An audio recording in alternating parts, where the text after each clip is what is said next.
Good evening, everybody, and welcome to the Toon review for tonight's very special show regarding her game 2. We've got Caz joining us in just a second, talking about everything of how she got started, etc., and where it's at now and what the visions are for the future. Once we've spoken to Caz, obviously we'll mention about Bristol City as well. Bristol Rovers, sorry. My God. Obviously Elliot Anderson and, of course, Joseph Barton, who we all know well at these parts. And then back end of the show, we'll obviously talk about if there's anything Newcastle-wise, but it's very quiet on the transfer front still. But that might all change. But very excited about the game tomorrow, obviously. Which has been broadcast live on Newcastle United's YouTube channel. So really looking forward to that as well. We'll go through a couple of comments before we get Caz in. Good evening to Louis Von Depressed. Hi, Michael. Julie, hi all. Please keep comments respectful. No all duplicates. Distasteful references to other channels will be deleted. No gathering intelligence for other channels. Indeed. We all support NUFC, so enjoy the show. Good evening, P-Law Keith. Julie saying a big welcome to the Toon Review family, to Caz. Hi, everyone. Good evening, Toon Review family. Big warm welcome to Caz. Toon's a good evening. Cesare, just reiterating what Julie said there. So keep it clean, guys. Keep it nice and free-flowing. Good evening, David. Good evening, Tom. Tom has his new blog on the website. It took me about 2.5 hours to upload it and put it all into the website, but it is there now. A fantastic piece on the history of St. James's Park. Really, really nice, and a great read. Great photographs as well, which will take you back quite a few years, seeing St. James's Park. And for the younger supporters, to see what St. James's Park used to be like compared to now, it is just it's a million miles, absolute million miles. Good morning, everyone, says B. Varga. How do we think the first friendly will go? Well, we'll discuss that a bit later on, of course. I'm sure we will have a lot of opinions on that. But let's bring Caz in. Good evening, Caz. Hello, and thank you, everyone, for the warm welcome. Lovely.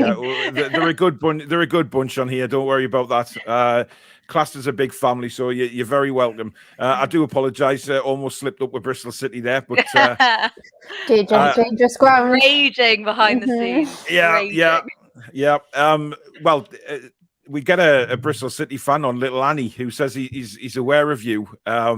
He's a Bristol City fan, but when we mentioned you were coming on, he was like, "Oh, she's a fantastic person. She's really good at what she does, and it's brilliant what she's doing, etc." So, for a Bristol City fan who, let's just say, he hasn't been kind about Bristol Rovers in the past. But, that's really lovely. Made my day. Thank you. Oh, no, he is.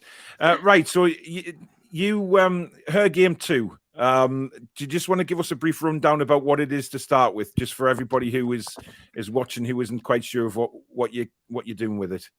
Yeah, so Her Game 2 is a campaign against sexism in football. But it's more than just tackling sexism. It's about inspiring and encouraging the next generation of young female footballers to get involved in the game, breaking down those barriers, making them feel like it's an inclusive game for all, making them feel like, it's not just a man's game. They can enjoy it just as much as boys can. So we've got obviously a lot of work to do to break down those barriers that are currently there, a lot of work to do to try and eradicate the sexist comments that we get regularly. But yeah, Her Game 2 is, people call us a grassroots campaign, which I think is really sweet, because it is a campaign that's founded by football fans based on their own experiences. So. Yeah, I mean, Danielle, obviously, with being a female going to the football, people experience it all the time. It's still out there, isn't it? The sexism, it hasn't completely changed. Certainly from my point of view, I think the women's game has grown and grown especially over the last 2 to 3 years. Me and Danielle, we were at the ladies' game at St James's Park last season when we got 20-odd thousand in there. It was a fantastic day, wasn't it, Danielle? Just the whole thing. Brilliant. It was absolutely fantastic day for Newcastle United, really, that at last the women are joining under the same umbrella as the men's team. About bloody time. Thank God that Mike Ashley's gone, because it would never happen ever under his reign. But yeah, from a female perspective, I don't just think it's for going to the game. It's social media. It's having an opinion on something that's seen as a man's game. It's go and put the kettle on, or go and put the tea on, or go back in the kitchen where you belong, and all the rest of it. Like, come on, man! Like, it's 2022, and if the women's Euros isn't proving anything, is that women are better, or in some cases, than men at football. So why shouldn't we have equal opportunities across the sexes? Absolutely. Like, I'm well behind you, Kaz. I'm well on board with this completely. Thank you. I've never. I mean, you know what it is. I don't get it. I don't get the sexism. I don't know. And I've always said that. We've always had female presenters on this show. I mean, Jade came on and was on before Danielle. And I don't get why men have to be so obnoxious at times and think, well, women know nothing about football, because they do. It's obvious, and the crowds are getting bigger for women's games as well. I've just seen a comment come in from Annie. Actually, my distaste for Rovers is vocal, and we leave it at that. Well, there you go. When did it all start, Kaz? And how did you come up with the idea originally? So obviously, as a female fan, there's always been little comments here and there going to games. I go to a lot of Bristol Rovers games home and away, and it's sort of like accumulated over the years, all these little comments. But I found that it just is something that I kind of accepted, being a female fan. And I was like, well, that's just football. That's what you get for being a woman going to football. You should expect those comments. And it was actually over the lockdown where I had a really bad experience where I did nothing like too malicious, but I laughed at Wycombe Wanderers getting beat heavily in the Championship. But that's because Rovers and Wycombe have a little bit of a history, like a little rivalry sort of thing. And it wasn't just me doing it. Like, all Rovers fans were laughing. It's just the way it's been. It's been a bit back and forth. So I laughed at them getting beat heavily by Rotherham, I think it was. And the men who commented the same didn't get hardly anything. And then I got this huge pile on. And it wasn't just, there were some comments about Bristol Rovers, which is absolutely fine. I know Bristol Rovers aren't the best team in the world. It's not a problem.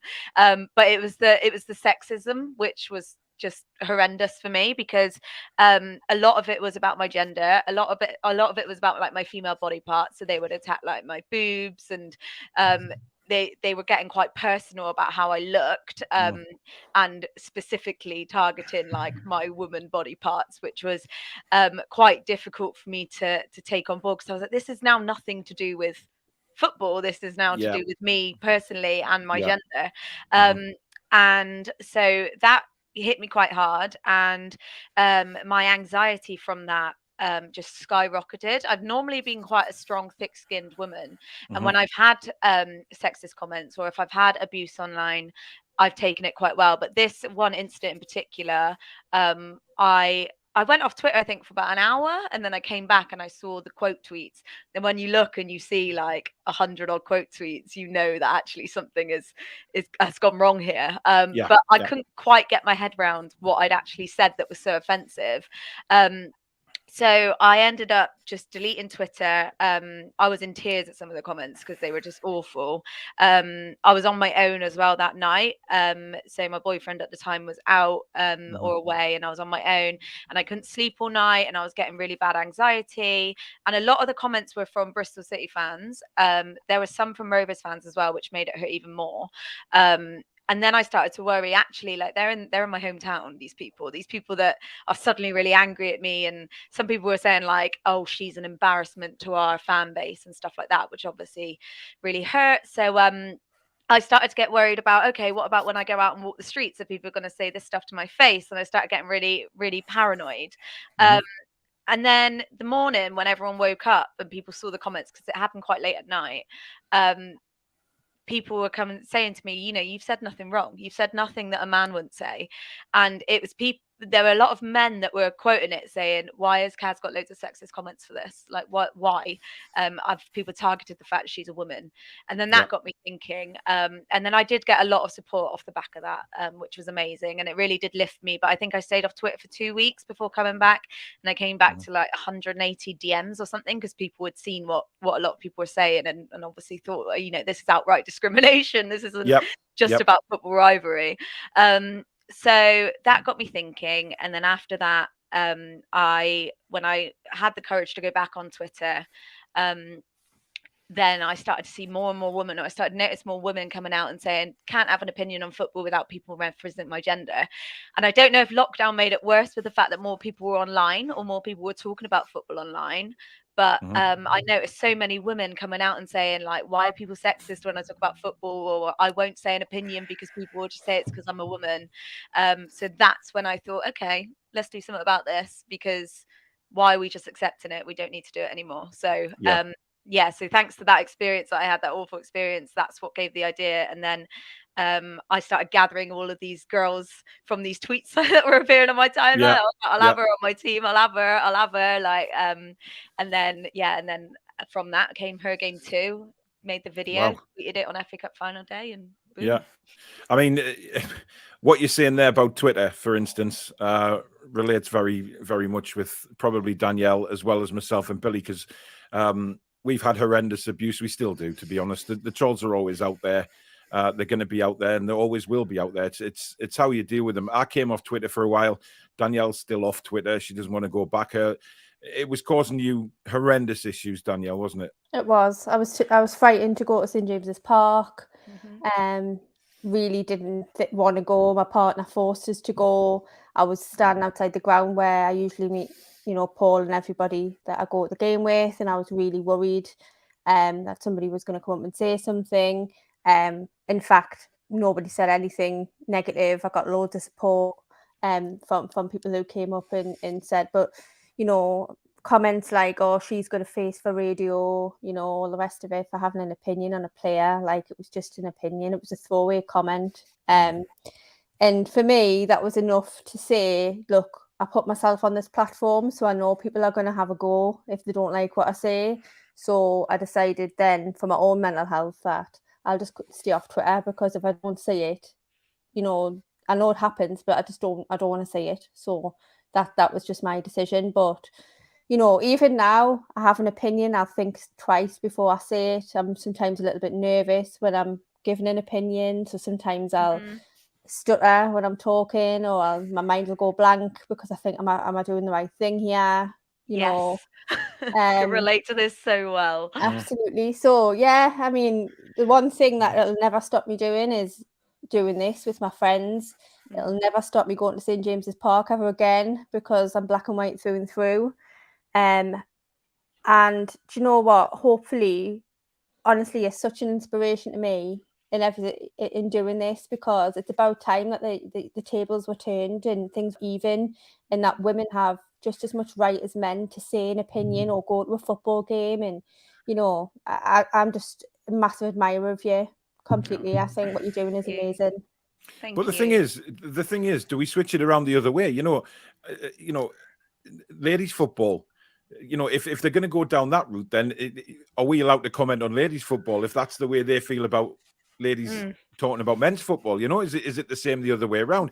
Of course it's not. It's just these pig-headed people, and that's what they are. They're just pig-headed, ignorant people, and they always will be that, because, you know, it's 2022, and obviously I asked you to come on, Caz, because I'd been looking through you know, what you've done, and then you told me last week you'd been to Parliament and things like that, and you know, what was that like? I mean, that must have been incredible. Yeah. I mean, like, the whole thing has just blown up way quicker than I thought it would. I thought it would take me like 5 years to get the message out there and partner with one club. So I'm completely overwhelmed with the response of it and how many clubs are listening and taking it on board. But yeah, the Parliament thing was amazing. So it was basically an event for women in sport, that all the women that were there had the same aim, is to to Oh. promote women's football, promote inclusivity, and then inclusivity, is that a word? Mhm. And then that is, isn't it? Like, Mhm. mind blank Yeah, again. yeah. And then try and eradicate sexism in football as best we can. So it was a really incredible, inspiring event, and I kind of had really bad imposter syndrome. Like, do you ever get that? Mhm. Just like, what am I doing here? Like, all of these women in this room are just so incredible and doing amazing things. And then there's me, and I kind of think, wow, how has this happened? Like, how have I got here? And it was all, it was all just the whole experience as a whole. I mean, like Parliament's like Hogwarts as well. It was just really incredible being in there. And there was some speeches, and I just came out of it feeling like, I know I'm very motivated already, but I felt like 10 times more motivated, and I'm like, yes, let's do this. Let's let's do this for the women that want to work in sport and play in sport. And like it was fantastic, and I came away from it with a real buzz. And it's great knowing that there are these amazing people in this world that are working so hard, most of it voluntarily, to make a positive change. It's great. Yeah. Michael Marsden, thank you very much again. 89.99 super chat. That is immense. Thank you so much. You are a legend, my friend. And apparently Stato is cleaning his dishwasher. Alex, we did send you the link. We thought you disappeared off the face of the planet, mate. I don't know whether you knew the show was on or not, but hey ho. I don't know what he's doing. But listen, I mean, it must, like you're saying there about, what am I doing in this room, full of so many inspirational people, etc. But you're there for a reason. You're there because you're one of those inspirational people, like Danielle said. And Billy, you've been around, Billy's like the encyclopedia of Newcastle United and football. You remember the days that, you would hardly see any woman at a football match, and how times have changed.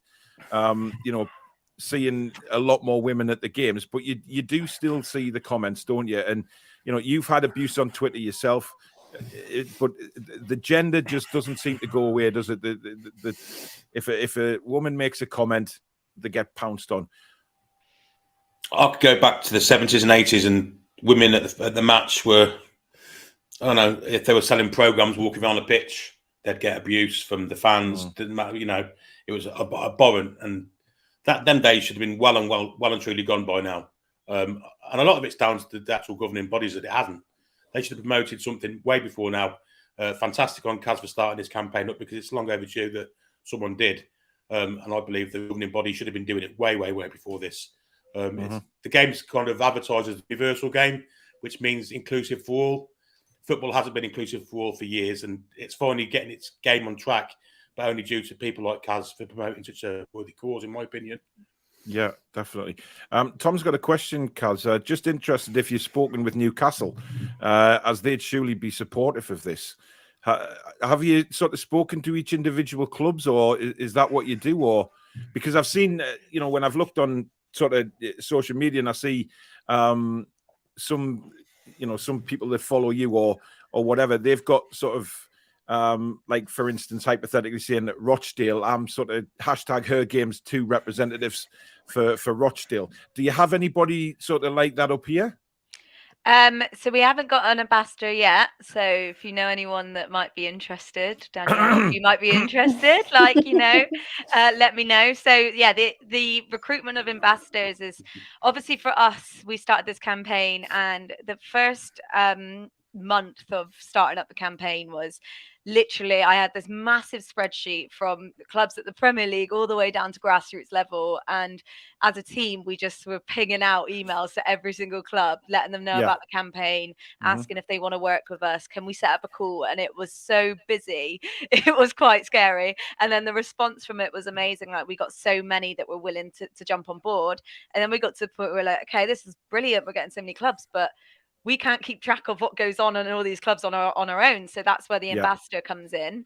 And then they are the point of contact between Her Game 2 and the club. And it just makes it 10 times easier for us. In terms of Newcastle, we obviously reached out to them at the very start, but with the bigger clubs, it's harder to get in to that right person. You kind was that when a certain Mike Ashley was running the club?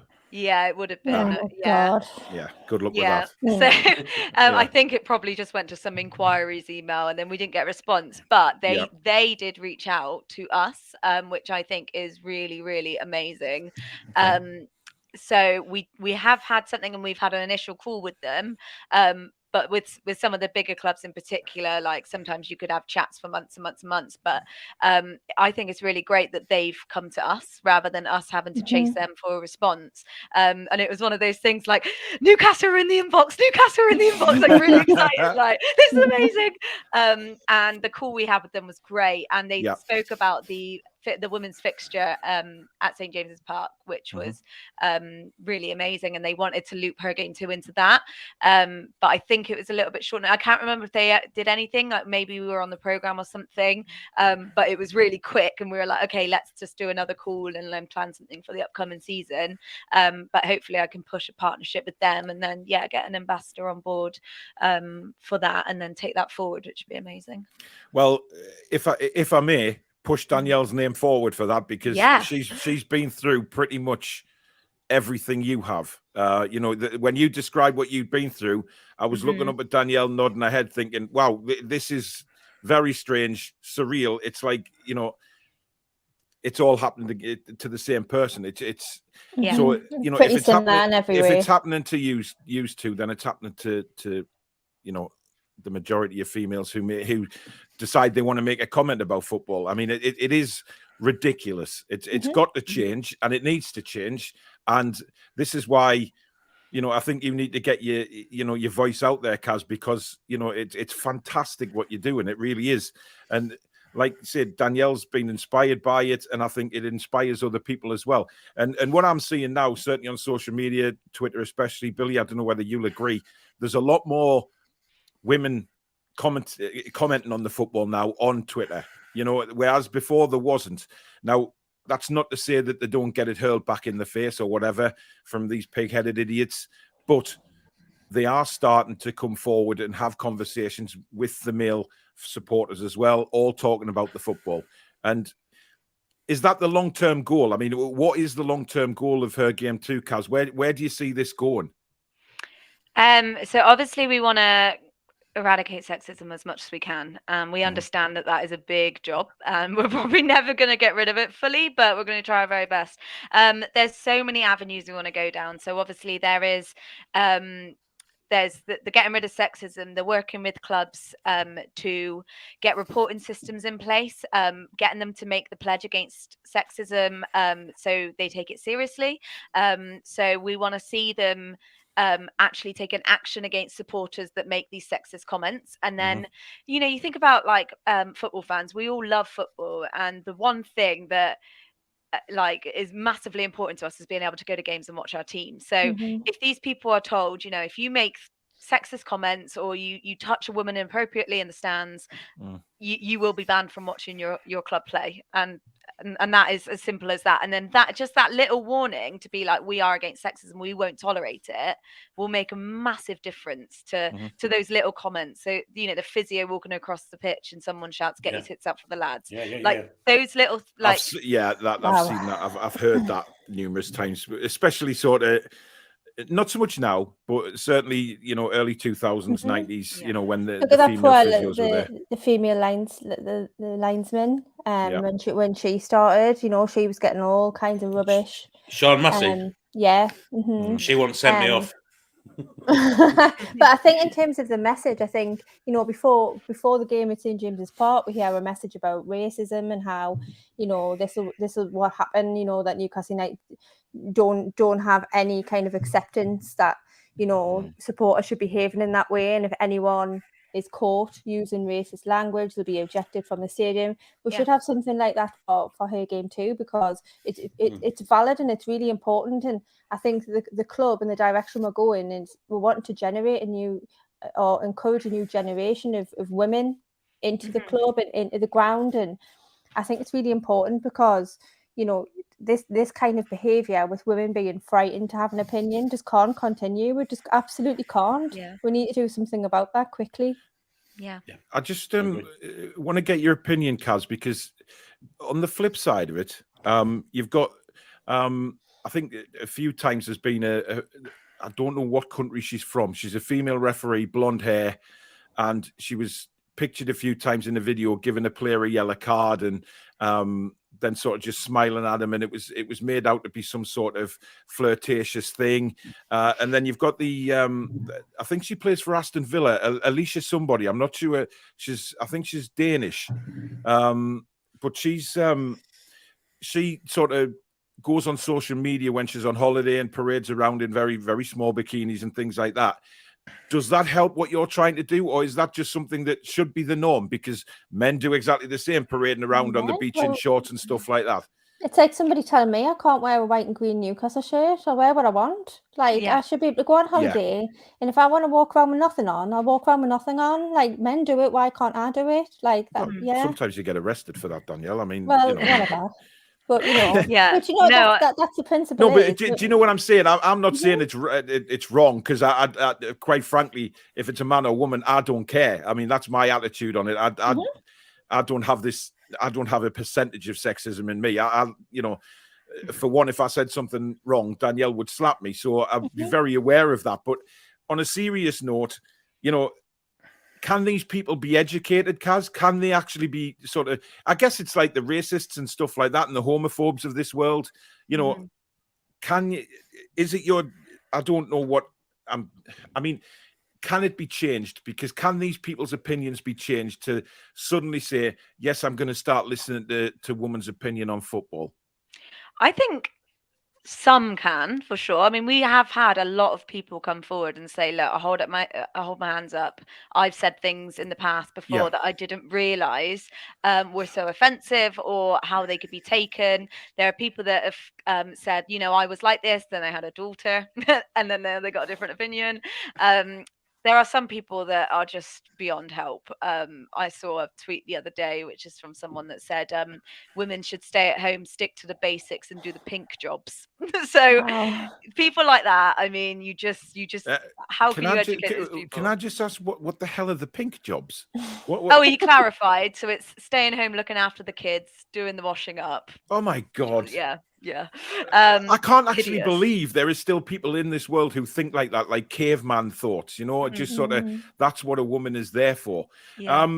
Theo has mentioned Alex Scott doing well, and of course Laura Woods. Now I saw something really nice on Twitter last week. I don't know whether you're aware of her, Caz. She's called Sophie. She's an Arsenal fan. She's got her own. She's an absolutely lovely character, lovely personality, but she does have a disability, and she's been hammered for that by the trolls. And I was so glad that Laura Woods spent the time, you know, accepted our offer to interview, and she spent some time with Laura, got a photo and an interview with her.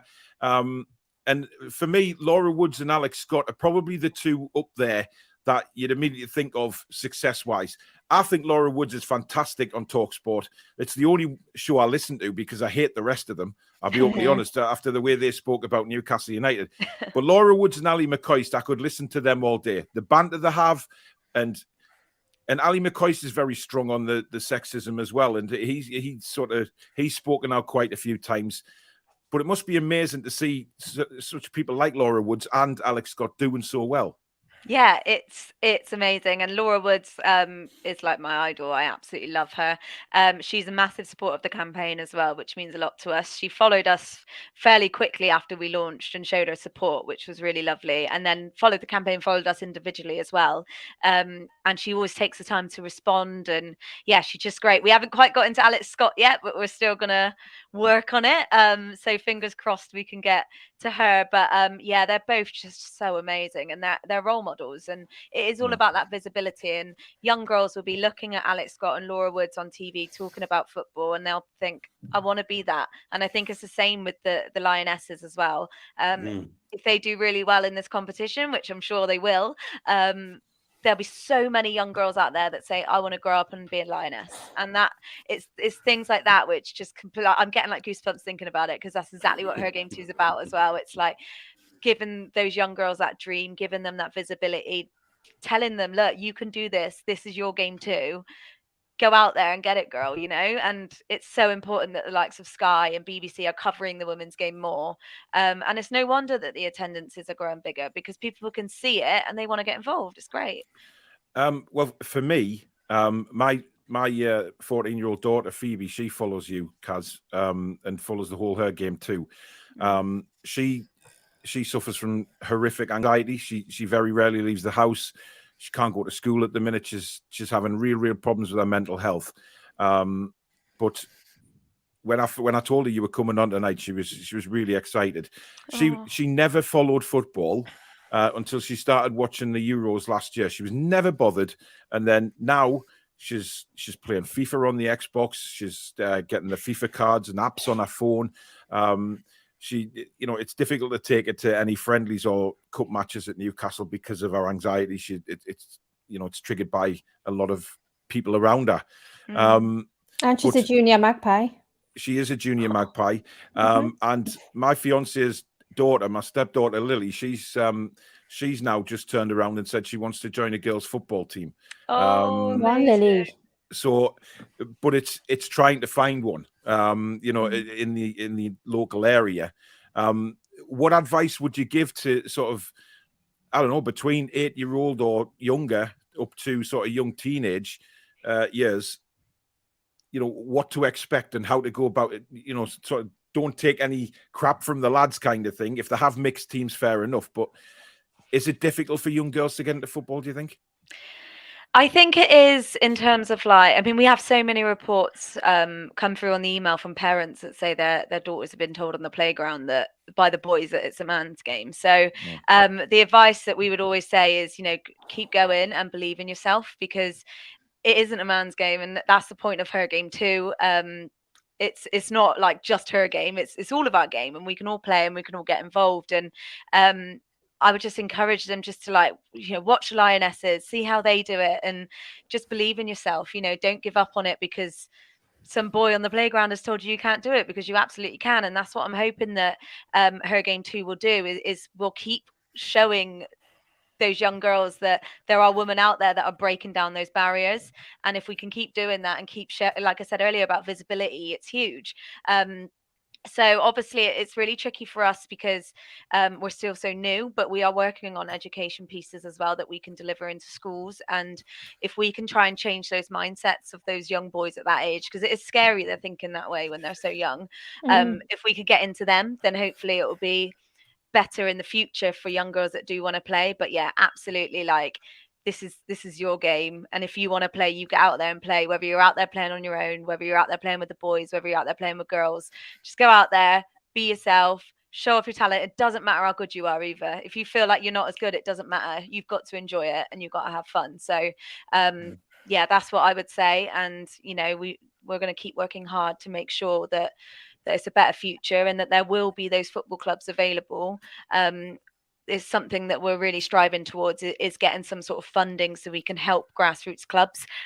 So I actually put an order in today for a grassroots partner of ours that are really struggling for, they needed things like portable benches and goal nets and just overall training equipment. And with the little money that we have at the moment at this stage, we're trying to support these clubs. And hopefully as we grow bigger, we'll be able to help more clubs across the UK, so that there will be clubs available that won't have to fold due to lack of funds and stuff like that. So it's something we're working on. So we'll keep going. So and it's the perfect time, though, isn't it? I mean, the Lionesses playing like they did the other night. It's the perfect time for girls to get into the game. Absolutely. To have role models like that. Because the performance they put in against Norway on Tuesday was the best English performance I've seen since 1996. As any English team. They were that was amazing, wasn't it? Because we were on a show and then Billy kept going 1-0, 2-0, 3-0, 4-0. Wow. But the standard of football was streets ahead of what they meant. It was so entertaining. Yeah. It was brilliant. Yeah. I really enjoyed it. And yeah, I hope there was loads of girls across the UK that just felt inspired by it, because it was incredible. Is this a full-time business for you now, Caz? Is this what you actually do? No, this is all in. Yeah, this is all in my spare time. It is hard. Right. I have an amazing group of girls that help me as well. But there is a core team of us. There's about 6 of us who do like the admin work and the emails and the responding on social media, and it's just extremely busy. So I came straight from work today, so my full-time job. I ended up working a little bit later today. I think I finished at 7, drove back, quickly ate some sushi, jumped on here, and then when I get off this, I've got a load of emails to catch up on for her game too. So it's fine, because it'll be worth it. Like, I'll look back on this, hopefully one day it'll be a full-time thing, and I'll look back on it and be like, remember all those hours you put in when you were stressed and tired? It'll all be worth it. So I keep telling myself. Well, obviously we won't keep you too long, because just I know you're busy. That's the thing. It's okay. You're all over the place, to be honest, with the emails, and it's unbelievable. But it's great in a way, because it just shows how much it's taken off. I just wanted to ask about schools. Do you ever contact schools and talk to them about her game too? So this is something we want to do. Obviously, for us, we're all working full time, so it's not something that's possible for us at this stage. But that's where the partnership with football clubs, like community trusts, foundations, anything like that, will come in, because they go to schools anyway. So if we can partner with community trusts and like Newcastle Foundation or whatever setup you guys have, then they can sort of do that on our behalf. And then that saves us obviously duplicating ourselves and traveling around when we physically can't do it at the moment. So at the moment we are working on education modules that we have an amazing group of teachers as part of our ambassador team, which is great. It's really useful. So then once we finalize that, we'll then start pinging it out to the trusts of clubs and seeing if they can help us deliver that in schools, because it is really important. Because I just think to see someone like you going into a school would probably give massive inspiration to these young girls who maybe feel afraid. Because I know there's at my son's school, there's an after-school club and there's an after-school football club on a Tuesday, but there's no girls. And I think, wow, is that because maybe they just think at that age that football is a man's sport, and there lies the problem very, very early doors?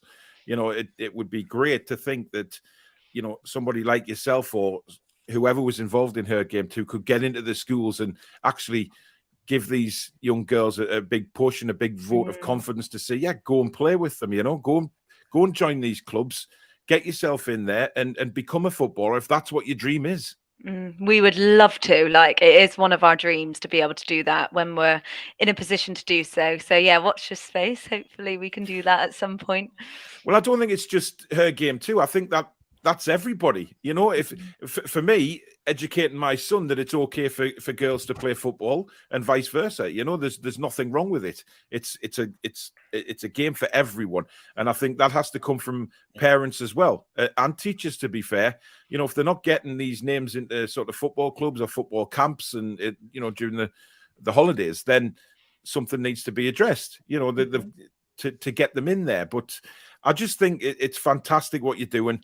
Thank you very much for coming on, Caz. We really do appreciate it. You've been fantastic. And like I say, what kind of things would you look, if we were to say to you, as a YouTube channel sort of representing Newcastle United, is there anything we can do to help push it a bit more for you? Anything, like, I would still say that we're in the raising awareness stage. It's amazing how many people still haven't heard of us. So anything that you can do to push the message out there would be incredible. There are some channels that do say, like, every month they'll have like a female fan on of their club, and then they'll talk about their experiences. And I think just women being open and honest about their experiences is actually very effective, because people don't know that it happens. Or like, if you have any male fans that have sisters or daughters that are into it and they want to talk about, making it a safe space for them.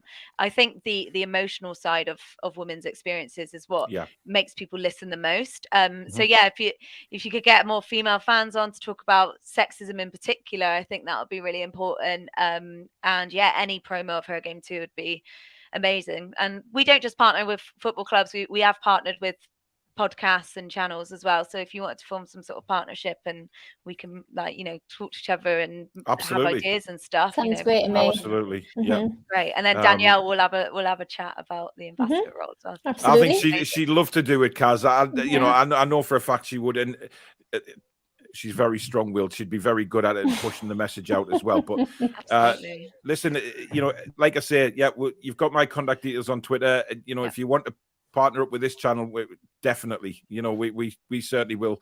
Any help we can give you, no problem at all. And obviously, Danielle's there if you need her for Newcastle United, because she'd be fantastic. I know she would. But keep doing what you're doing, Kaz. We think it's absolutely fantastic, and we'll speak again soon. But keep up the good work. Thank you so much. Thank you. I really appreciate it.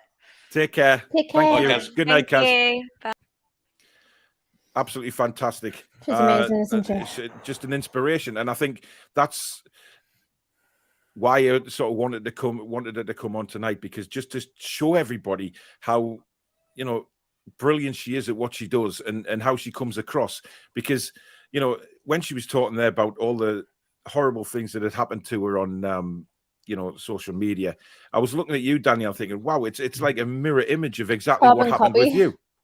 Carbon copy of exactly what happened to me, and how I felt, how she was feeling, and I felt like I was on my own a lot of the time, even though I had people all around.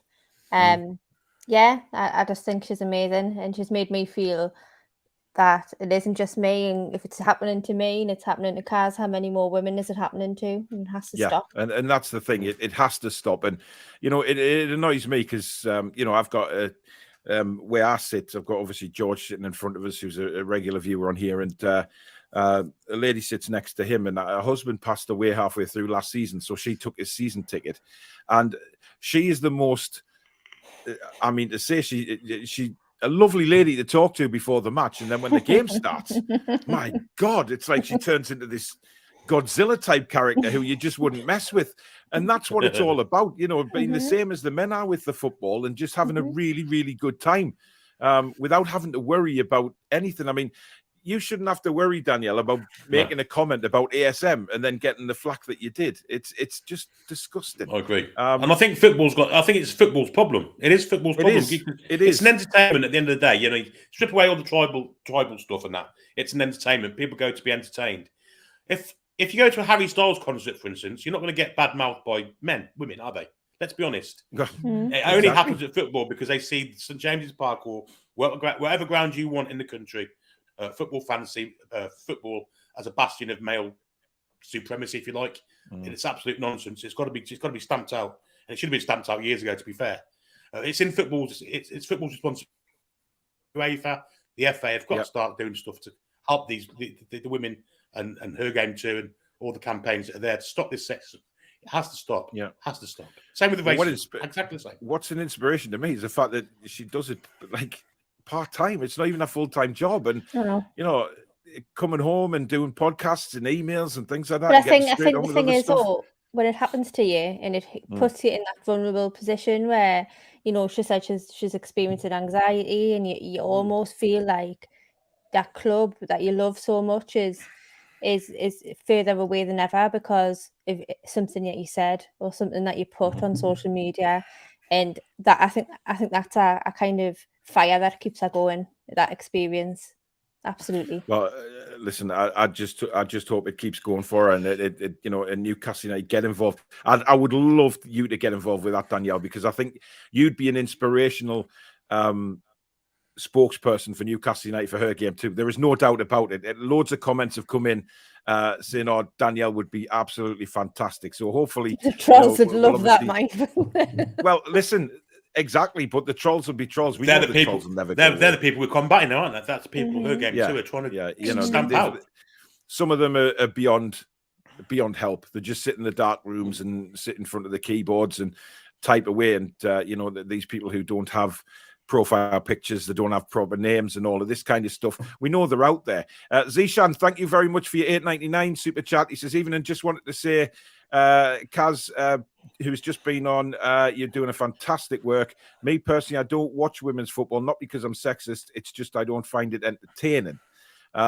He then goes on to say, with another £8.99 super chat, thank you very much. Following on from my previous comment, with all the good work you were doing and with the momentum women's football, maybe I can change my mind in the future. That's what it's all about. It's, you know, it's changing people's opinion of it, but it's not just about women's football. What she's trying to do is say football is not man's or woman's, it's everyone's. And that's the difference, and that's where the big difference is. It's everyone's game. It's not for somebody just to say, oh, it's a man's sport. Give over. You know, those days are long gone, surely. We're in 2022 now.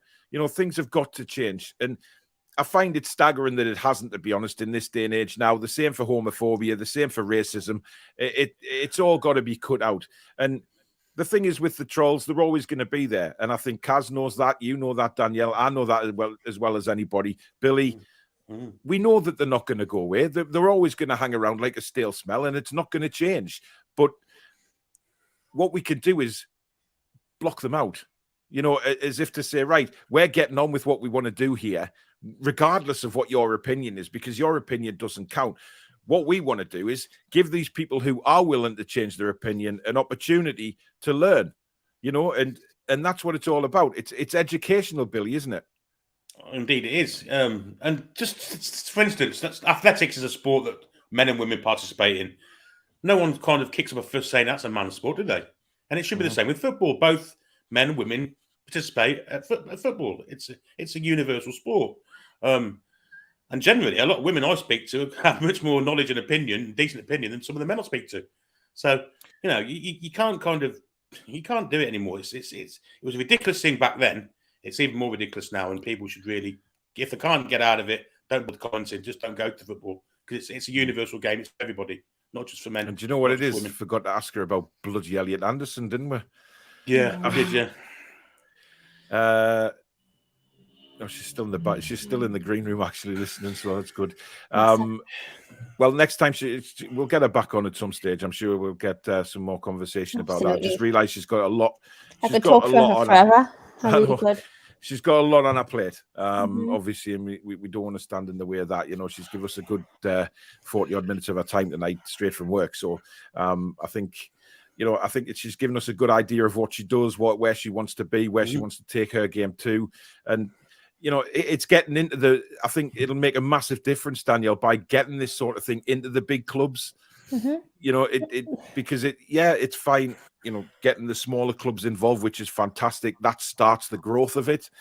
But then getting into the big clubs, it's what's all about. And I'm pretty sure that Amanda Staveley would fully back what Caz is doing. 110%. I've got no doubt whatsoever. Amanda would want to be all over this. I mean, let's be honest. You know, she's the part owner of the club. There's a woman who is a part owner of the club. So this is all about the direction that this club's going. She's making statements all over the place. You know, she's bringing the women's team under the same umbrella. She's got them playing at St James's Park in front of 22,000 people, etc. So she will want to be involved with this. This will be, you know, very close to her heart, I think. And with Amanda, of course, Danielle, you know, we've got the Saudi side of things where people have kicked off about the rights of women in Saudi Arabia.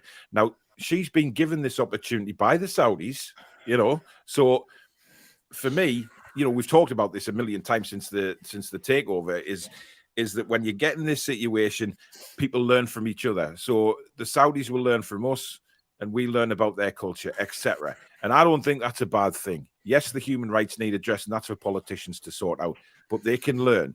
And we've had loads of people from Saudi come on this channel and say human rights are improving day by day. Everyone is trying to change. So the fact that they own the club, I think, is a positive thing for everybody. And the fact that the Saudis are letting pretty much Amanda run the club. Let's be honest. She is at the forefront of everything here. She's the face. She's the face of Newcastle United. It's such an opportunity for Newcastle United to get on board with this. Absolutely. Because this could make such a difference. Yeah. And it's a big opportunity for Amanda to show that women can be in that sort of position in a man's game and really push through that women can be involved in it as well. And I think that's why, you know, I've got no doubt that once she finds out about her game too, she'll be jumping on that no problem. And I think the Saudis would as well, Paul. I think the Saudis, it's an opportunity for them to show how far they've come forward. I think we see the women's golf tour playing in Saudi last winter. Women's sport is getting bigger in Saudi Arabia. I believe they've got a women's team there themselves now. So I think the Saudi owners would I think they'd jump all over this. They really would. It's a great opportunity for them. And we've got a real troll in the comments. Great. There's a troll in the comments. Show it. One with a Macum. Stick it on. Danielle likes to see I love these this. things. Oh, there you go. Whatever. And wow. Really? You've obviously been to school and learned how to spell a few words there, haven't you? Wow. Honestly, this is the type of person that doesn't belong in football. It's ignorance, and it's everybody has a right or a belief that things will get better and will change, and that's not just about Saudi Arabia. We're here talking about women and equality in football. So people like Caz and her game too would not exist if we didn't believe in the longer run that things would change. So I just think it's so closed off, and it's so like 50 years ago, man. Just whatever. It is. It's sad. It really is sad. But you know what it is? I just can't wait for this to really take hold. What Caz is doing, and if you're involved in that, Danielle, that would be incredible. But we as a channel, we will certainly be an advocate for Caz and partner up with her 100%. Of course, we would. So I'm really looking forward to that because. Obviously we'll speak more to Caz, off air and through Twitter, etc. But to get involved with that as a channel, I think it would be fantastic. And if you have a problem with that, then I'm afraid we're not the channel for you. But I wouldn't think for 1 minute that any of our subscribers would have a problem with that, to be honest. No. But thank you again to Caz, and there we go. We will keep a track of how her game 2 is getting on, and then we'll obviously let you know if Danielle's going to be an ambassador for Newcastle. That would be fantastic, absolutely incredible. I wonder if you'll get a title, Danielle. You might have a title. Wait, what? Her ladyship of Newcastle. Dame Danielle of Newcastle. Let's not get carried away now. Well, these are the kind of things that these are what these things that the Queen gives out. Not for. These are what people should be awarded for. Actually, doing something. That I had a dream. Did I remember that dream that I had about interviewing Amanda about being an inspirational woman in football? There you go. Yep. I do actually, yeah. Right, let's turn our attention to our old friends at Castore, shall we? Oh, what they've done now, what haven't they done? Well, I mean, look, somebody messaged me. Yet? No. Somebody messaged me earlier on today, or actually it was during a tweet conversation, that their friends had ordered a third kit, and a package arrived from Castore today, and it was a McLaren F1 shirt. Now that's the pits. It's it is the pits, Billy. It's just it's terrible. It's just lacking any sort of ignition. You know what I mean? It's poor. But seriously, how long have we got to put up with this crap for? I mean, seriously, I've emailed them now 3 times and I've got no reply. Absolutely nothing. And what gets me is we've got a new member coming in there, Rita Waters. Thank you very much, Rita, for becoming a member of the Toon Review. Thank you so much and welcome to the family. You have to email concierge at they've got a concierge on email. That doesn't make any bloody sense. So this concierge, it's not going to be obviously one person dressed in a butler's outfit, is it? It's going to be like 50 odd staff. Just to make it look posh. Make it sound of course posh. It is. That's what it is. Well, I tell you what, they're making themselves look like absolute twats right now. And, across the whole country, we're not the only club that is struggling with Castore. But you know what? It's just getting a farce. We're a laughingstock. Because other people reading these tweets all the time and thinking, bloody hell, Newcastle United getting tops with no sponsors on, stitching's falling out and all of this. And now I've washed mine and I seem to have these sort of marks on it, like dark marks, and I don't know what they are. I washed these last night on its own in the washing machine, by the way, because I didn't want to take any risks with anything. It's come out beautiful. So mine was all right. Not rubbing But it in and I had out. a look at the Takeover show earlier. I did a bit of reminiscing. And Oh, we were talking God. about Castore. Ben was saying something about Castore, and we think, he was saying they could be in for the long run because they joined under Ashley, but with the logo of New Beginning, New Start. Did they know something then as regards to Takeover? And are they linked to the consortium? We don't know. Let's hope not, but it's not impossible to think that, is it? Look, I think the problem I've got is all these supporters coming at you saying, "Oh, it's nothing to do with the football club." It is. It is to do with the football club. They are Newcastle United's kit supplier. They are linked to Newcastle United. They represent Newcastle United when they're sending all these goddamn stupid shirts out. From a reputational perspective, they're absolutely linked. So, if all of a sudden, for example, which is, like say Murdad starts to get 50,000 DMs, don't DM him anyone, okay? But say me shirt this is what's happened, etc., then there's going to be a problem, isn't there? There will be a problem. But I don't know. I mean, it's not technically. Is it the Newcastle United shop or is it Castore? Like, what is it? Like, I don't know. I mean, I got an Nobody email knows. today showing about the new Newcastle United golf collection. Oh, I've seen that. But irrespective, Castore are dragging Newcastle United's reputation down with the way they behave. Yeah, that's it. From a reputational perspective, absolutely. Yeah, 100%. Ryan's asking where you can get Caz's socials. It's in the description, mate. I'm pretty sure I put it in the description. If I haven't, I will. But if you just look for her game too, you'll find Caz 100% on there. Renier says 100% Paul. Parents must lay the foundation. Daniil says early encouragement required for girls to take up football. After school clubs would be ideal. Greg says there's no way women are better at football than some men. Why not? That's irrelevant. Why Can't not? there be? Why can't there be? I'll tell you something. Let's say Ellen White. She's better than me. There's one. There's a lot of women better at football than me. Ellen White's better than Chris Wood. Listen, I know you might not be wrong, Bill. Adrian Black, thank you for becoming a new member of the Toon Review. Welcome to the family, my friend. Thank you so much.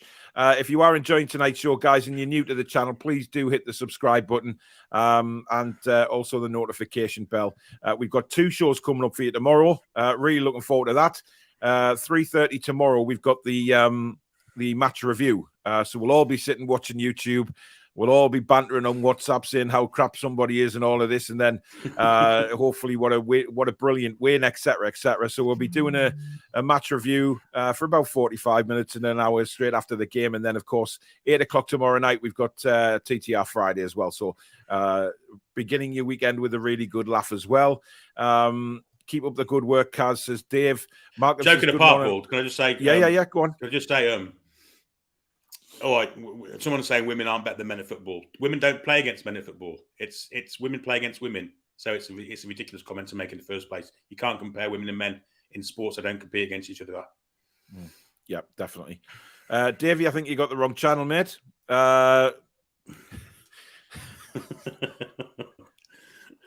mind. Well done, Caz, and great interview. TTR says, Matt, thank you very much, Matt. Glenn says, my 8-year-old niece goes to footy matches and loves it. Yeah, there is lots of girls going now. Young girls going with the dads. It was always, back in the day, it used to be always sort of, dads, and it was the sons, wasn't it? It was the sons that they wanted to take to the match and so on and so on. And you know what? I'm guilty of that because when I found out I was having Ben, I was thinking, oh, Ben, so take my son to the football. But my 2 girls at the time had zero interest in football. They weren't bothered. But now Phoebe's sort of well into it, and Ben is starting to get there. He's starting to say, am I going to football with you, Dad, or are we going back? He's so cute, though, isn't he? Oh. He is, but he doesn't quite understand that if it's a league match and season tickets and stuff, and that it's a sellout. I'm having to explain that. When I told him we were playing, he was coming to see the Athletic Bilbao game. He said, "Oh, we're going to Spain," so he knew where Bilbao was. Bless him. He's 10-year-old. He knows where Bilbao was. His 20-year-old sister hasn't a bloody clue where Bilbao is. So well done to Ben for that. But he's looking forward to it. Ryan Sweeney, thanks for your £10 super chat, buddy. Really appreciate that. He says, Ryan Sweeney in the house. Good evening, all. It's odd, isn't it? Because I mean, all the females in my family had no interest in football whatsoever, and kind of mid to late 90s, a ladette culture came out, didn't it? Where girls did like football. The Spice Girls came out wearing football kits, and my sister started watching football then. Although she did support Liverpool, but besides the point, you know, that ladette culture brought a whole new audience to football, and that's I think this is where the increasing female watchers and spectators and players of the game. Where it's come from. Absolutely. And some men ain't educated enough to handle it. It's ridiculous. Some men ain't educated, full stop, Billy. But I agree. You know, I just find all these like people who are still sort of sexist, racist, homophobic. I just don't get it. I don't get it. I don't get the hatred. I don't get the point they're trying to make. You know, I just don't. It's like that stupid bloody Fred West lookalike who tied himself to a post at Everton. I don't get what he's trying to do. If he's trying to, you know, get his voice across, it's completely the wrong way of doing it. He's trying to stop the oil, Paul. Well, yeah, but it's done the wrong way. That's my point. Yeah. You know, tying yourself to a goalpost or sitting in front of an F1 track. I would have just left him there myself. Ah, man. You know, just carried on. I mean, those ones that walked in front of the bloody put on the track at the F1. I mean, you know, that's just suicidal. You know what I mean? You've got cars blistering past you at 180 mile an hour, and then they suddenly see these what I can only describe as knobheads sitting on the track. It doesn't make sense. Mickey says, I find people like Caz really inspirational. Just normal people passionate about making change. Great campaign. Rachel says, the sexist comments I used to get at some matches in the 90s was ridiculous. But being in the 90s, I just took it and said nothing. Times have changed, in my opinion, that women bite back now on the whole. Yes, I agree. Yeah. Quite right. And yeah, quite rightly so. And they've got to have a voice. Simple as that. P. Keith says, your family would stick up for you, Danielle. Chris says PSG have agreed terms with the player and the agent, but they don't want to pay the same fee to the club that Newcastle agreed to. They're talking about Ekitike. Yeah, he's don't bother. Can't be bothered with him. Rachel says, but it shouldn't be happening now. Absolutely. Jack says, agreed. My daughter came home today telling me the same story about why the girls didn't join in with the boys at school in break times. Boys' response, because they will get snapped. That means megged. Well, if they get nutmegged, men get megged as well, to be honest. Basil Brush has become a new member of the channel, guys. Is that Lee? I can't confirm or deny at this point. Yes, I don't know what he's doing downstairs. Indeed. I'll find out. Indeed. Welcome to the family, Basil. Oh, look who's joining us. Hello. Alex, we did think you'd gone away because, you know, no messages from you, you know, nothing to say where you were. You know, we thought you'd left the country again. And I mean, you know, what is your excuse for not being on this show tonight? I didn't think I was on tonight. I thought it was you guys with the Her Game 2 thing. I didn't think there was like 5. Well, it is, but obviously we want everybody's opinion on it, you know. Just no, that'd have been great. That's what we tried to push as a channel. Yeah, as soon as you read my message out, I was like, oh, because it would have been nice to have a conversation about that because it's very important. Very interesting. Well, it's just nice to know. Nice to know you were cleaning your dishwasher, mate. I was connecting it all up. The new dishwasher leaked everywhere, and had to sort that all out today. And yeah, I've just had to order a new cooker today as well. Very busy. Got new glasses and everything. It's been very busy. Yes. What's with the spectaculos? Are you losing your eyesight? I'm blind as a bat. I lost them at the start of the pandemic, and I've only just got them back. So you've been blind for 2 years? It's fine. I'm just a little bit short-sighted. It just helps when if I'm watching like TV medium distance or something. So what did you think of Caz anyway? What's your opinion on the whole thing, Alex? Yeah, it's very, very important. It's important to have voices in place and people who are connected to things. I definitely think there should be some connections with the clubs themselves as well and coordinate, and it's great. And that the Euros is helping with that because the quality is impressive. The game against Norway was very good. It wasn't just you know, we say fast for a big man. They weren't just good for women. There was some outrageously good technical skills in that. Some of the first touches and things like that. It was brilliant, absolutely brilliant to watch. So it's just like watching football. It doesn't matter who it is. There's great comment there from Jack. It's great. I've never heard of the website, and I will pass this on to my daughter and her mates to look at. And that's the whole point of what I wanted to bring Kat on for tonight, was to get the awareness out amongst, you know, I know that there's a lot of women watch this channel. I know there is, and it's really good that they feel confident to come in the chat as well during the shows and make comments, which is fantastic. But for those ones that do watch and don't feel like they can comment in case they're, you know, being shot down, which they would never do on here, you know, it's great that they can go and have a look at what Caz is doing and try and get involved in some way. So yeah, it's great that you're doing that, Jack. It's gonna be fantastic. Everyone should enjoy the sport they like. Some people watch golf, cycling, cricket, whatever. Just enjoy it.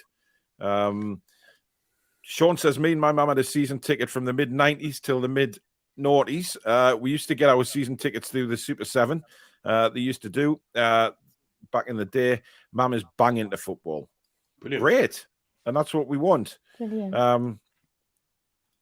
The woman I am now would not put up with sexist comments. Indeed, well said, Rachel. Indeed. Tom says, women's football is as entertaining as men's football when you go and watch.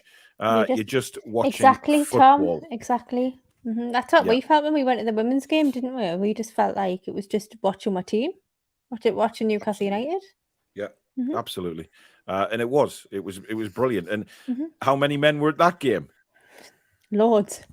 Which is great. Yeah. Right. Just to let you know, guys, we have new merch. Ding ding. Now we've had the demos through today, and these are going on the web. Well, one of them's already on the website. This one, phone case. Ooh. There you go. I have one right now on my Telefonica device. You can't see it because you've got the picture there. Oh, bollocks. Jason. Oh, that's gorgeous. That's brilliant. I love that. Nice. No good for my Android, mind. Why? Because it's an Xbox. Jason? No, Billy. No, Billy. There's the special thing about it. We cater for most of the makes and models of phones. So if you go onto the website and when you check out, if you go, make sure you view your cart before you check out, and where the special instruction box is, you just type your make and model of your phone. Now, we've had a list through from the supplier, and pretty much every phone known to man is on there. So put your make and model of your phone down. It's just at one price for any phone. Doesn't matter what phone it is. It's just one price. That's on the website now. And I believe Susan's sending an order off to the supplier tomorrow night. So if you want one, they're there. These will be on later tonight as well. People have been asking for a bottle opener keyring. There you go. Class. Wow, that's fantastic. I've got one of them on my keyring now because I pinched all the samples that we got through today. So it's brilliant. Obviously, keyring bottle opener. It's there for everybody now. It will be on the website later on tonight. And a normal keyring. With the Toon Review logo on the front and the football indentation on the back. So they will be available on the website, which is right here. So let's get down to business. I've been waiting, think I wanna make that move now. Baby, tell me if you like it. Tell me if you like it now. I've been waiting, think I'm gonna make that move now. Baby, tell me how you like it. Let's get down to business. So there you go, people. That is there for everybody at the toonreview.co.uk. As I say, the key rings will be on there. I'm immediately going off on the website after the show, and we'll do them. I would have put them on before, but it took me literally all my life to put Tom's new blog up there, which is fantastic. Just to remind you of that, Tom's put another blog on there, The History of St James's Park. Absolutely fantastic read. Brilliant photos on there. Well done, Tom. And it just, take you back down memory lane, if you like, how it all began at St James's, and then the photos over the years of St James's Park being built up into what it is now. Remembering the old wooden stand, the Milburn stand was what a ramshackle stand, with the terracing underneath and everything like that. And it's just incredible to see what a turnaround it is now. So it's brilliant, absolutely fantastic. He's got a fantastic writing style as well, Tom. As he keeps you in, doesn't he? Oh, keeps you gripped in. We are waiting for Alex's blog as well, but we're waiting a lot on Alex. I mean, he's what? I mean, it's a dog. Oh, she's beautiful. Distract with the dog, quick. Well, I'm just very busy at the moment. You can see my lazy sod over my shoulder there, just chilling out. No, bless her. She doesn't like me at the minute because I keep checking to see if she's in season, because I found a boyfriend for her. So we're going to get puppies when she comes into season, but she doesn't like how I have to find out. But bless her. Bless her. A bit intrusive, isn't it? I guess. Yeah, it is. But look, the problem is golden retrievers are such clean dogs. When they come into season, it's very difficult to tell. Because they clean themselves all the time. So it involves something else to find out if they're in season. And bless her, she doesn't like it. But no wonder she didn't like it. I'm surprised you don't like it. It's horrible, isn't it? That is. Listen, you got to do what you got to do. You got to do. You know what I mean? I like Coffee Says Pork, and we see Doggo. Well, you can. She's a bit dark, but she's just chilling out. She's just chilling. I think actually me and Alex may well have the most beautiful dogs in the world, to be fair. Indeed. I do think so. Tony says you should get him MBE, Danielle. After once you become very doubtful, but thank you. Alex, what's your thoughts on Danielle working for her game too as an ambassador for Newcastle? Would she be good at it, do you think? I think it'd be great. Absolutely great. I mean, good experience on the channel, and it's just important to keep pushing in this area. It's there's a lot of prejudices and biases to try and stamp out in the game. Whether it's age, race, gender, it's just supposed to be about professional or people trying to become professional athletes as their hobby or job and showing off their skills, and then people watching it as entertainment as it is as an industry. It shouldn't matter. All the rest, that's it. That's all it should be. Yeah. And regardless of who, what, where, it's it is a bit silly, and it's something I'm personally invested in as well. Because my niece is in the Australia setup over in Australia. So it'd be nice to see that improve over there, and maybe one day she could find herself back in the UK playing for a team. Which would be very nice. Yeah. But yeah, no, I'd support. Yeah, Danielle, you definitely go for anything you can get your hands on and support and fight for what you believe in. You're very passionate anyway, so it's a good fit. It's an appropriate direction, I think, definitely. Dominic says, what a load of tosh saying women are not better than men.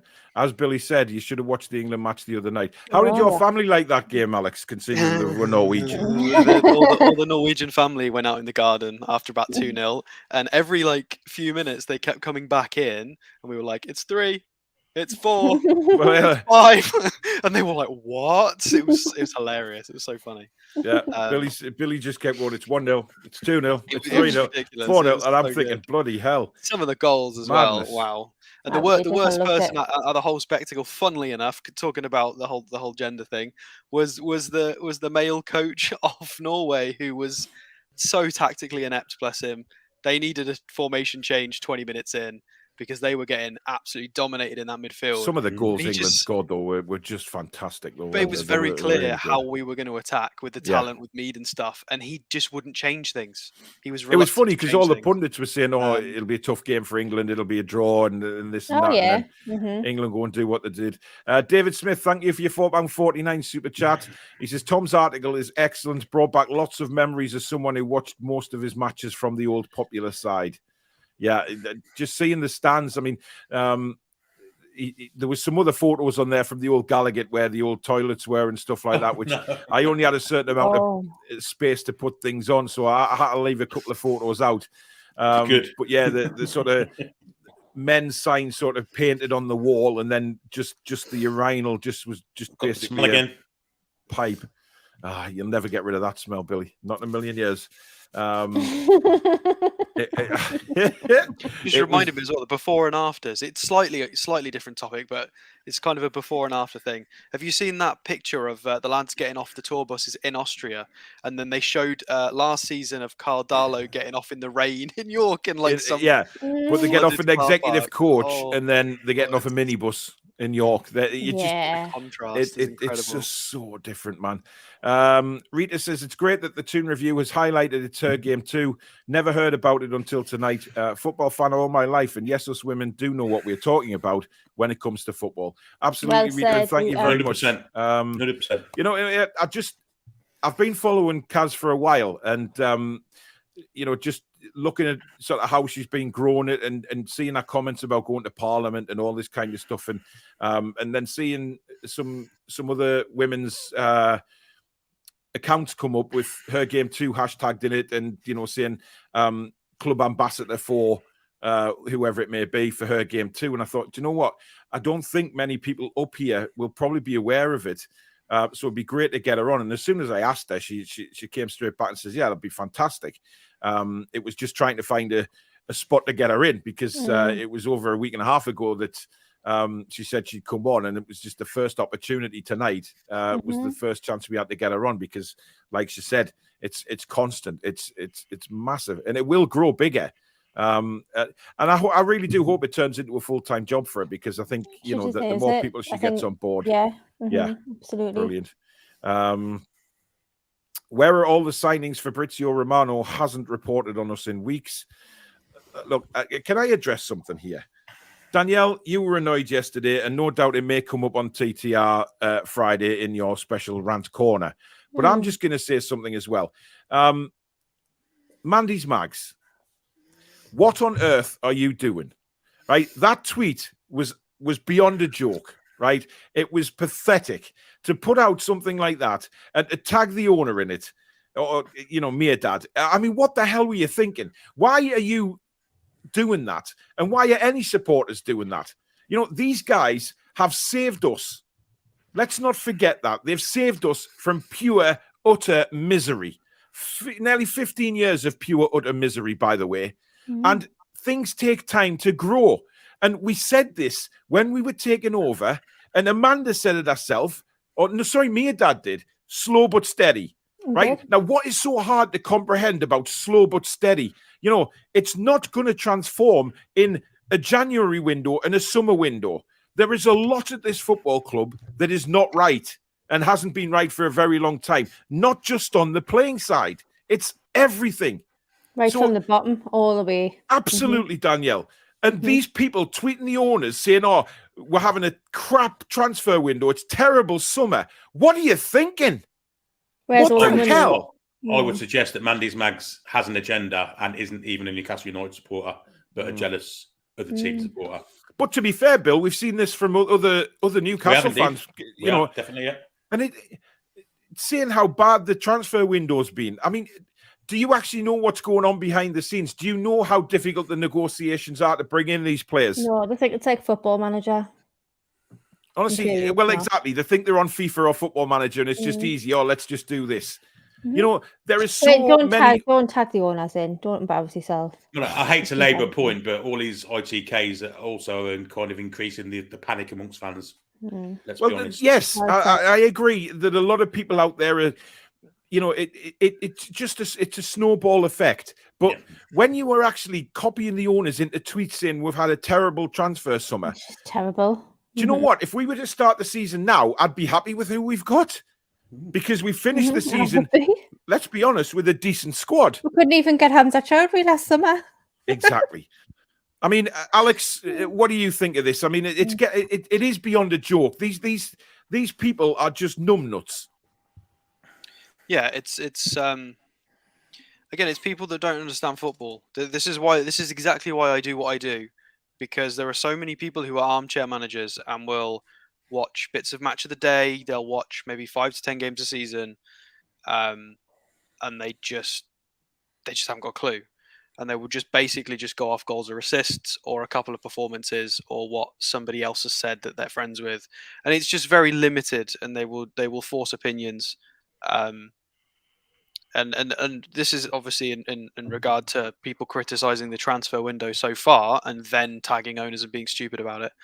Absolutely no regard for like Nick Pope and the underlying statistics, or Matt Targett, or the fact that we have been trying very hard. We've been very aggressive in the transfer window. It's maybe not gone according to plan, but we're trying very hard. I mean, what do they want? What do they want us to do? What do they want the owners to do? It's very nice that we've got very open and transparent owners at the moment, and if people if people don't play nicely, they might take a step back in the future. If this persists and they get a lot of it, we might not get them tweeting, we might not get as much interaction, and it would be a shame because it would be spoiling it for everybody who cares. So fingers crossed it's a minority, and fingers crossed the owners recognize it's a minority and they don't sort of step back, because it's lovely that they're so involved, because it's by them being so directly involved, we get nice little things like Jamie Rubin with the food bank and little things like that come about because of that transparency, and it would be a shame to lose things like that. So it is important. I mean, look, there's so many important factors of what they had to deal with when they took over the football club last year. We just see from the outside. We don't see the internal mess that the club was in. The stadium run down. Let's be honest, it was run down. Dead pigeons in the dead pigeons. There's pictures. There's a few photos on there's a few photos on Tom's blog on the website, which has got towards the end where Mike Ashley was towards the end of his tenure. Damp on the walls and all that sort of stuff, and cables hanging through the ceiling and things like that. But you've got to look at the administration side as well. That wouldn't have been run properly, not in a million years.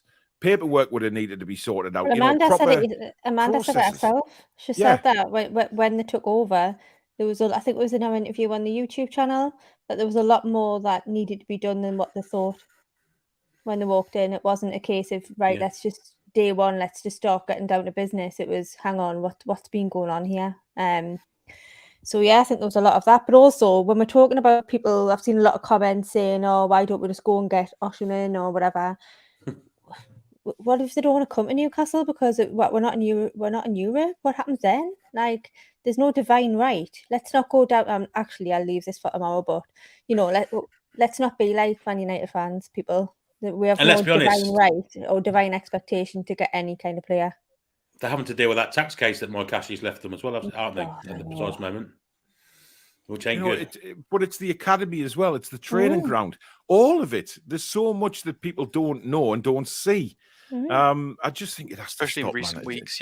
A lot of people are forgetting that they had to completely redo preseason games. That was meant to be in America. That's all been redone last minute. So they're doing a cracking job across all areas. It's very difficult what they're trying to do. There's so many balls in the air all at the same time, and I'm sure they probably don't have. Maybe people correct me if I'm wrong, but I'm sure they've probably not got the full staff that maybe they would want. I would imagine in I don't know 3 to 5 years' time they would want more people on the team regarding like marketing, advertising, administrators, just to cover all of these additional things. They're probably not as fully staffed as they would like to be. So dealing with all this extra stuff is probably very difficult. Yeah. Black Spiral says, I mean, the bottle opener's nice, but where's the tea towel? I mean, that's just a missed trick. Suzette! And the tin opener. Billy, that's not happening, mate. I'm sorry to disappoint you, but it's really not happening. Alex, I believe you've got to go. You've got to take the dishwasher out in the car. Deadlines, unfortunately. Yeah, no before bother, mate. people Well, finish work. we are. I don't know whether you've seen, but we are live at 3:30 tomorrow afternoon, mate, with the match review, Yeah, no, that'll be. and that'll be then again at 8:00 Oh wow, for TTR Friday. busy. Yes, busy. I do So have a very well. I can't use it anymore because I'm going to say it now very quickly if you really don't mind, because it's really irked me. So somebody's deleted their Twitter. I think possibly blocked me. It was a doctor. It was an Italian doctor, the beIN Sports presenter. I'm sure some people have talked about this. Some people have seen it on Twitter. Who called us Newcastle FC on Twitter. Yeah, and I picked him up on it, and he was trying to argue with every single fan that Manchester United is the United and it's fine, and it's not fine. It's disrespectful to Leeds, Sheffield. I mean, who else? We got West Ham United. There's so many United. You can't just add football club and exclude United because you think Manchester United are the only team worthy of that. It's ridiculous. So, and I think he's since deleted everything, because I was going to use it for tomorrow, but he's scarpered back under his little well, hole. you'll have to think of something. By the way, what is your little section called now? What are we calling it? Shame by Stato. So he was going to get shamed, but he's already felt shamed and he's deleted everything. So, yeah. Well, it's again Italian journalists and presenters. This transfer window, they have been so absurd. It's bizarre. Some of the things they've come out with is outrageous. They're just trying to tilt English fan bases, English media. It's very peculiar. It's very odd. I'm sure they've burnt a lot of bridges, probably professionally as well. Well, time will tell on that one. But listen, get yourself away. Enjoy your romantic drive with your dishwasher. I will. I will catch you guys tomorrow. We'll see you tomorrow afternoon, buddy. Take care. See you, Alex. There he goes, off to take his dishwasher for a nice glass of wine and a spin in the car. I'm sure we really enjoy that. Right, let's have a look at a couple of comments before we go. There's flies. Oh my God! Do you know what it is? I hate that. And I'm not kidding, right? I went out to ring Susan the other night after the show, after the fan forum, right? And I'm sitting there outside, enjoying cooling down a little bit, and 2 bats flew around my head. But it's because I live opposite a big wood, so they just come out of there on a nighttime thing. Paul. It's clear what they want to do. They have an agenda. I'm telling you. Well, they lost one, didn't they? That's why they're all out for you. Yeah. Mm-hmm. Julie wants a Toon review shopping bag. Susan, there you go. That should be it. Can you imagine that being a text alert? Yeah. Although then again, if any bloke gets it and then suddenly, they're in a queue in the shop with the wives, and suddenly they hear like Susan coming from the phone. Let's just forget I said that, to be honest. Ada says it's easy to tell if your bitch is in season. The vulva is more prominent. You don't drive a Volvo, do you? That is what the breeder told me yesterday as well. So I appreciate that advice. Oh, poor Elsie. Yeah, but I also have to do something with a cotton bud. Oh, Elsie. Oh. Listen. Now Dipsy's come now because she's fuming. Dipsy's heard what you said. Yeah, I know, but I want puppies, Danielle. Can you imagine me lifting a little white puppy up to say hello to everybody? She'd be a good man, will Elsie? Well, I'll say that. Oh. I love her, man. She's probably my best. I can't go anywhere without her by my side, man. She's just, anywhere. But that's what having a dog's all about. Watch a Sunday, Monday, and Tuesday because the heat's going to be horrendous. And God, can't take the coats off, can they? But do you know what? I watched it. I mean, this has nothing to do with football. And apologies, guys, but you might learn something. Seattle Geordie's just throwing in a $10 super chat, so thank you very much, guy. Seattle Geordie. I'd love to know what his proper name is. Great show as always. Love the game or hate football. The team is the town, and the town is the team. And love or hate the new owners, but they have literally saved this team. Hence the town as well. Absolutely, mate. Well said. What was I going to say? Nothing football related, you said. It's something No, to do with I was Rovers. watching a video about the dogs and obviously the heat coming up. And a lot of people think, oh, I'll shave my dog, shave the hair and let it be a bit no. cooler. You don't, because they've got an undercoat which actually cools them down. I didn't realize that. And when the pants so much, it just means they're keeping cool. So it's nothing to worry about. But any of these bozos leaving dogs in cars or taking them out in the middle of the afternoon when in the blazing heat, you need your head red, right? You just don't do that. Love to open my largies with one of those openers. Well, they'll be on the website. I reckon it's 9:30 now. By 10:30 tonight, they'll be on the website. And I think Susan's putting an order in around 10 p.m. tomorrow night. So we'll remind you a few times tomorrow as well, if you want the phone case or the key rings.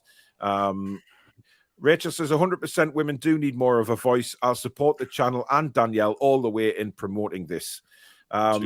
Yeah, look, I might start putting the hashtag her game too somewhere on the screen, when we're broadcasting. So it just brings awareness. I'm just massively in favor of it. I really am. It's something I'm quite passionate about. So that's why I wanted to bring Caz on. And, Susan knows what I'm like. If I hear any sort of sexism, I hate it. I really do. And, if this channel can do anything to help them out, then I'm all for it. Especially getting you as an ambassador, Danielle. Can you help out, Dame Danielle? Can't wait to see the lads tomorrow in the friendly game. 3-0 to Can't 2. wait, me. I'm dead excited. On my birthday as well. Dave. It is. Oh, it is. Celebrate good times. Ooh, we'll have a birthday party. Absolutely. I've got a bottle of Brune for tomorrow night as well. Do you know what, Billy? I'm going to buy one, and I'll share a bottle of Brune on the TTR Friday show. And I'll bring a Diet Coke. Absolutely. Shouldn't have said that. Pretended it's Brune. No, Billy, text me tomorrow and remind me to get one, and I will. I'll have my first ever bottle of Brune for your birthday on the TTR Friday show. There you go. It's 1:30 kickoff our time, so just go onto the Newcastle United YouTube channel and away. Bosh! Hopefully, we can see some good goals tomorrow. Roy, thank you very much for your 50 krona super sticker, matey. That is very, very kind, Roy. Hope you're very well out there in Norway. I stood in the paddock under the Old West Stand in my first game in '85. God, the paddocks. Jesus Christ. Yeah. Matt says it's not on YouTube in Australia. Oh. VPN. What did I say? Yes, VPN. IPN? What the hell's IPN? VPN. Indeed. Seattle Geordie, thank you for another $10 super chat. Paul going a little batty again. Can opener. I am waiting for the butter churn. Christ almighty. The price of butter these days, you know what? I think people will be doing that. Well, I tell you what, though, I did my shopping in Tesco this morning, and I wasn't too displeased at the price of Lurpak. It wasn't anywhere near the £9 that people have been quoting. Available, of course. Absolutely. But Tesco, if you're watching, sponsorship. Geordie 1892, thank you very much. I do appreciate that, but I'm a taken man for the rest of my life, so thank you very much. Jules is back saying, someone say Mod Squad. Mod Squad. That sounds like a bloody... You know what? That could be like a police show, couldn't it? Mod Squad. Yeah. Laura says, anyone else find Alex's tone really peaceful and soothing? I could listen to him all night. Yeah, he always changes my mind when I've got some opinion, and then he kind of he's a bit like the Demon Headmaster. Did you ever see that? Yeah, hypnotic, isn't he? Yeah. He is. Maybe Alex could do one of those. Maybe we could do a Toon review sort of sleep app, and we'll just get Alex talking about statistics. And I'm not saying that he talk about statistics with him, just his voice, So there you go. What on earth am I reading? Oh, I've got to see this. Well, that one, and Alex and Paul Mandwich. Tony wants Toon review nail clippers. I mean, no, it certainly wouldn't be an electric tin opener, but it won't be. There's no frigging tin opener full stop. Barbara, thanks for your €1.49 super sticker. Very kind, Barbara. Hope you're well. Susan, we want a tin opener. No. You've got to think we have to put these suggestions to our Tin opener. supplier, and I'm not going to the supplier and going, oh, by the way, tin openers. How are you supposed to get a tin opener through the goddamn printer? Honestly. Oh, dear. Oh, what about a chopping board? Chopping board. That'd work, wouldn't it? Billy, this isn't freaking QVC, you know. Christ on a bike. I think I'm on the conveyor belt on Generation Game. I know, but you know, get Danielle and Susan standing there, and me at the end with you know, going. And here you have It's a bit sexist, that, Paul. Not gonna lie. I involved myself. Thank you very much. Yeah, just because you knew where I was going to go with that. No, I didn't. His Don't you kitchen. dare accuse me of being sexist. His kitchen How dare utensil you? too. Sorry. His kitchen utensil too. Yeah, I would stand there with the chopping board. You could stand there with a tin opener, and Susan could just be like, well, holding a TTR camel by all accounts. I mean, Jesus. Freaking hell. Basil Brush says, I wasn't interested in football until I married a diehard magpie. He got me the half-season free season. What? He got me the half-season free season seat, and I've never looked back. Oh, yeah, the ones that Mike Ashley gave away. The So Basil half-season. Brush isn't Lee? No, it mustn't be a different Basil Brush. It was Basil with a Z. So, no, it's not Lee. Tony wants a Toon review fly swatter. That would be handy, to be Christ, so does fair. Mark, actually. Ian also hates flies. They literally have no point other than to annoy you. Yeah. Listen, I've been out with me spray all day today. Chris Murray, thank you. Welcome. Paul, back in the day, Ivan Bibby and myself fought the Whitley Bay Hockey Committee to let girls play with the lads in the younger teams. Yeah, look, that was always a, you know, even you know, Chris and I go way back at in the ice hockey, and he's out in America now. Great guy. And he was all, you know, the ladies' teams are always kept apart from the men's, and you know, it was mental. But Look then at again, look at the boxing, like Yeah. Katie Taylor, Savannah Marshall, these boxers that are coming through that are just outstanding. well, they could knock me the hell out. I know that much. Well, aye. Tony wants a Toon review dishwasher. That's a bit too much. What I about think. headscarves for the heat wave? Toon review Right. bog roll. My God, don't give her any ideas, man. You'll be sitting there writing all this down, man. Ooh, could have Toon review crackers at Christmas. And a She's calendar. already thought of And that, Danielle. And then inside, She's already. could have one of your sayings inside. Yeah. Oh yeah, I can just imagine somebody at Christmas dinner giving opening a Toon review Christmas cracker with a granny, and then the granny wins and opens it up to say, "Oh, take your face for a shit. Happy Christmas, Grandma." Yeah, or she opens it up and it says, "Oh, tickle me tonsils with a lion bar," or drier than a nun's vagina. You know what I mean? You can't do that, Danielle. Christ. Your Honestly, monumental man. bellend. She opens it up to, what's a monumental bellend, son? No, just no. Toon review car stickers. Susan's already planned the car stickers. Toon review checkbook and pet. This is getting out of hand. A Toon review peg bag has been I mentioned. need one of them. Oh my God, she'd be having. Susan will be having a field day with a notepad tonight, watching all this. An absolute field day. But unfortunately, we have come to the end of the show. I have no idea what happened the last 10 minutes, 15 minutes of this show. It's just gone. Deadline day all over again. I mean, listen, that's what it's all about, though. That's what it's all about for me. Is just interacting with everybody, having a good laugh, and just really enjoying ourselves on here. But thank you to everybody that has super chatted tonight. I really do appreciate it. New members, welcome. Thanks, guys, for joining me tonight. Obviously, quite an important show for us because we wanted to push that for Caz. We wanted to push it through as much as we could, and you know, hopefully, we can partner up with them on this channel as well. I think it'd be amazing. Yeah, it'd be something amazing, and then just give, you know, women more of a say, which is exactly the whole point of what this show was about. But we will be back tomorrow. We will be back at 3:30. Where we are doing our first match review of the season after watching Newcastle take on 1860 Munchen. So that should be hopefully a good game. Hopefully we'll see lots of goals and a Newcastle victory, of course, is what we want. But we will be here at 3:30 for the match review. And then, of course, 8 o'clock tomorrow night, we have the TTR Friday. And by the way, guys, we have a new thumbnail for this. Now, Billy, I don't know where this will take you back in your day of when you were doing this. It takes me back to the early days in Cafe Rock in Durham. It's a little bit scary, to be honest. Is it pinball or intake? Oh, yes. Now look at that. I mean, Billy, I don't know where we got our shoes from, mate, but they look like a pair of Clark's finest. Bowling alley jobs. Oh, yes. Yeah, Alex is dressed like James Bond for some reason, with very, very small feet. And Danielle just looks like, she's off to do some work for her game too. So, yeah, very, very well put together by Susan, of course. So that will be the thumbnail moving forward.